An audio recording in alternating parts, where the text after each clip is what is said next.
In the criminal underworld, violence and murder are at the crux of power wielded by organized crime. These criminal organizations have multiple members who are willing and able to commit murder whenever it is deemed necessary. However, there are some men who become so skilled at the job of murder that their crimes become legendary.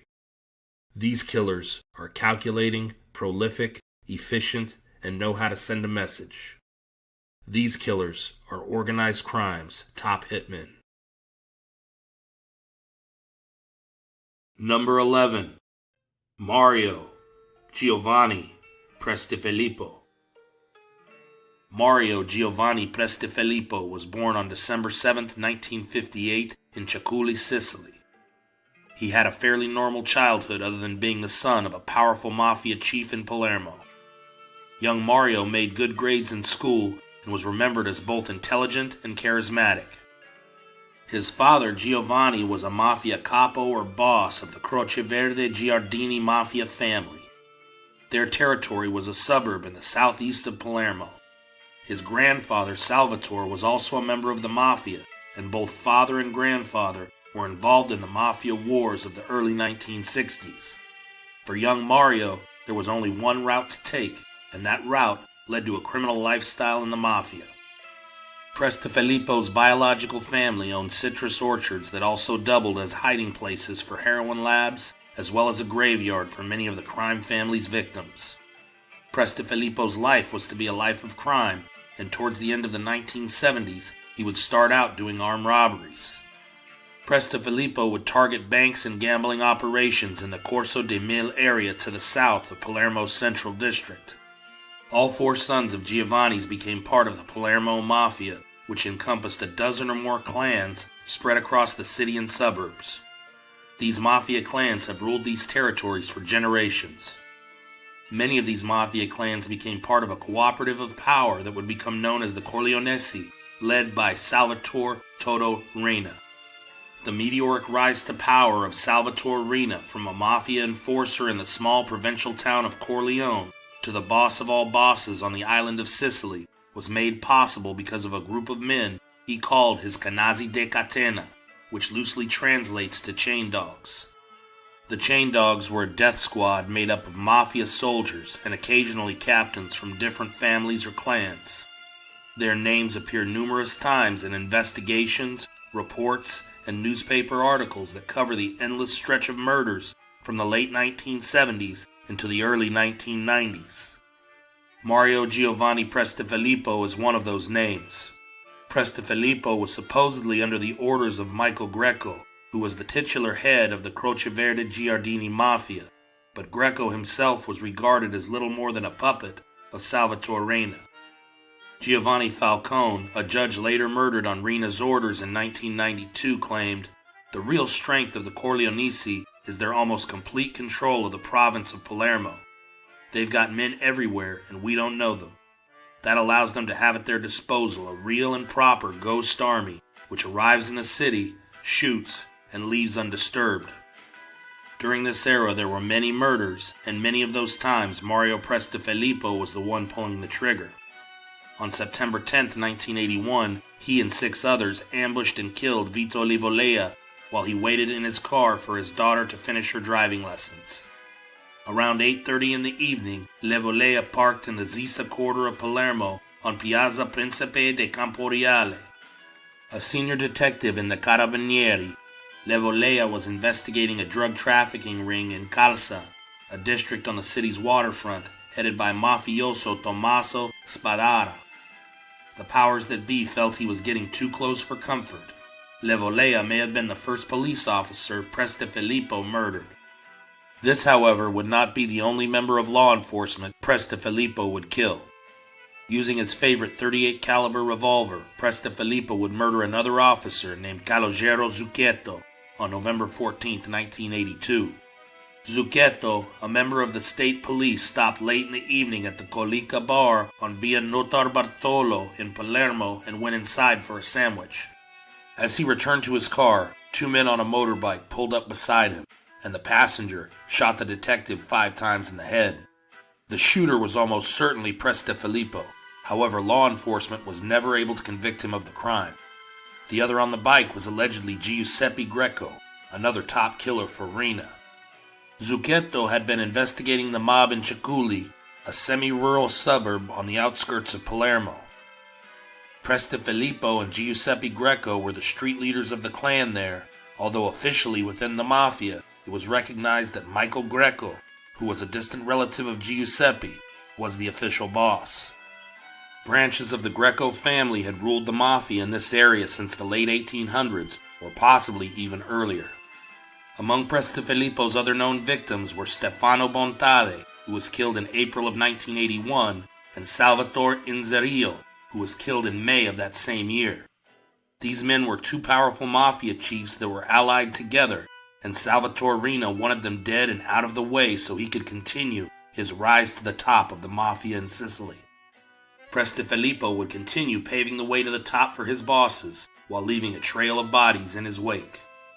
In November of 1981, Sebastiano Bosio and his wife, Rosaria Patagna, were leaving an office building on Via Simone Cuccia in Palermo when a man stepped out of the shadows and killed the doctor. The reason for his killing, according to the testimony of some informants, was the fact that Bosio treated the losers of the Second Mafia War who were wounded during gun battles, including Totuccio Contorno, who turned state's evidence in October of 1984. Shooting his victims 6 times with a revolver before he disappeared into the night, the doctor's wife saw his face clearly.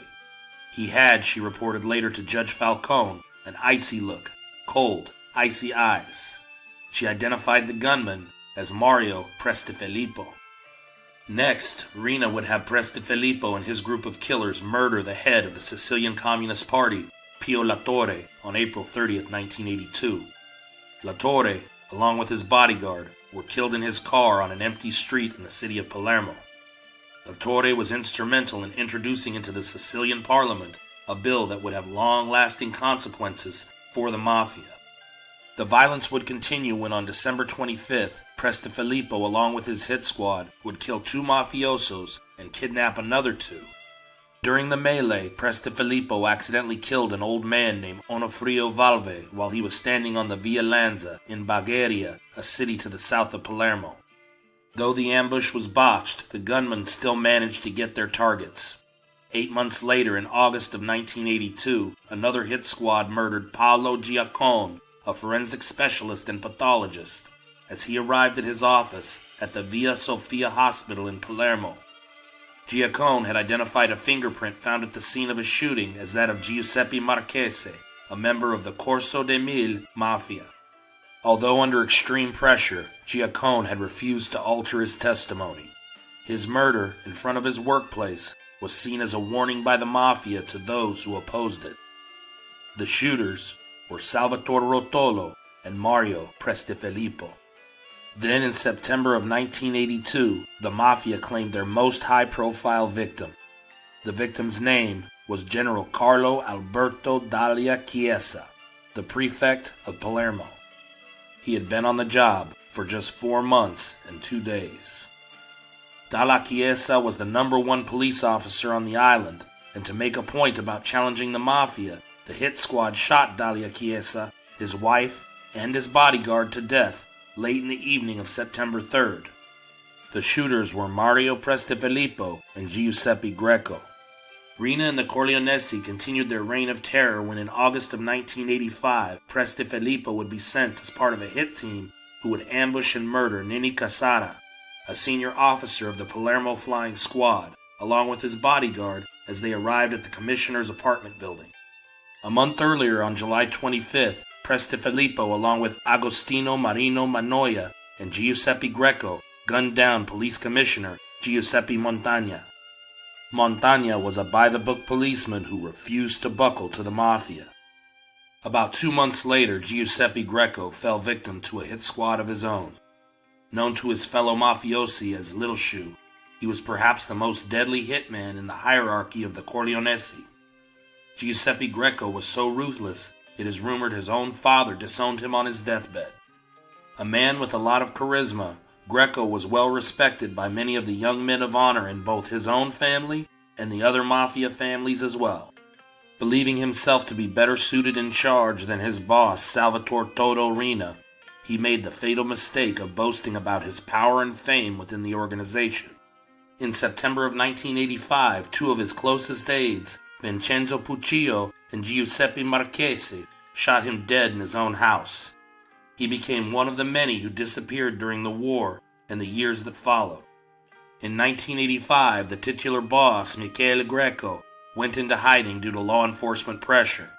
With Michele and Giuseppe Greco gone, Mario Giovanni Prestifilippo would take over the running of the Croce Verde Giardini clan in Greco's absence. Prestifilippo's time as boss of the Croce Verde Giardini clan was short-lived. Prestifilippo was frequently in Bagheria, a town of 50,000 where boss of bosses Salvatore Riina would often visit, especially to eat lunch at the famous seafood restaurant Fancu Piscaturi on the nearby beach of Santa Flavia. Here, Riina would meet with his fellow mafiosos to discuss the next Big Bang over drinks and plates of pasta. Big Bang were words that Riina used to describe murder. On his last day, Mario Prestifilippo was in Bagheria before heading south in the evening on his motorbike to Baucina, a commune about 25 kilometers southeast of Palermo. Prestifilippo had openly criticized the murder of Giuseppe Greco, and even though he had assumed the position as family street boss, he knew his days might be numbered. He maintained a safe house here, which was one of several hideouts he used. On his way there, he was ambushed by a pack of gunmen waiting in the shadows. Their weapons knocked him off the bike and left him lying in the dirt. Riddled with bullets, he ends up bleeding in the dirt with one shoe torn away and his helmet still on. One of the hitmen, Giovanni Drago, delivers the coup de grace by poking a shotgun under the crash helmet and blowing a hole in the victim's throat. Mario Giovanni Prestifilippo was carrying a driver's license in the name of Giovanni Gamauto. It was after midnight before the police finally identified him by a fingerprint match. At the time of Prestifilippo's death, Palermo was the epicenter of the Great Mafia Maxi trial, which had begun in February of 1986. It is possible that Riina wanted him gone in case he was arrested and turned government informant. Perhaps Riina was also worried about Prestifilippo's ambitions. To these questions, we may never know the answer. The leader of the hit squad that killed Prestifilippo was almost certainly led by Giovanni Drago. Drago had been part of many hit squads doing work for Salvatore Riina. He was a member of the mafia clan of Brancaccio, numerically the biggest in Sicily and very staunch allies of Riina. When describing the way that Salvatore Riina rose to power, one of the many police informants that testified against Riina named Leonardo Messina once told his handler, "They took power by slowly killing everyone. We were kind of infatuated with them because we thought that getting rid of the old bosses, we would become the new bosses. Some guys killed their brother, others killed their cousin, and so on, because they thought they would take their places. Instead, slowly, the Corleonesi gained control of the whole system. First they used us to get rid of the old bosses, and then they got rid of all those who raised their heads, like Giuseppe Greco, Little Shoe, Mario Prestifilippo, and Vincenzo Puccio. All that's left are men without character, who are their puppets." According to Messina, Mario Giovanni Prestifilippo should be remembered as a man of strength and character. To his victims, he is remembered as the boogeyman that ended their loved ones' lives so casually. In the history of organized crime, he will be remembered as one of the top hitmen of his era.